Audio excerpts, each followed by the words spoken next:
Apple Watch faces missing after setup. Here's how to fix it. Open Apple support in your browser. Search for Apple Watch faces missing after setup. Apple explains that missing watch faces usually happen due to incomplete setup, software issues, or sync problems. Scroll to the troubleshooting section. Apple recommends that you need to ensure your iPhone and Apple Watch are updated to the latest software.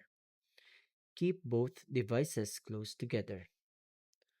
Open the Watch app, tap My Watch, and check the installed faces. If faces are missing, try restarting both devices.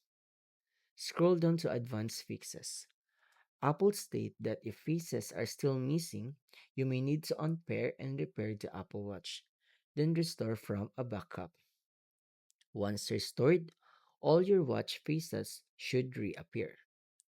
Following these steps resolve most Apple Watch face issues after setup.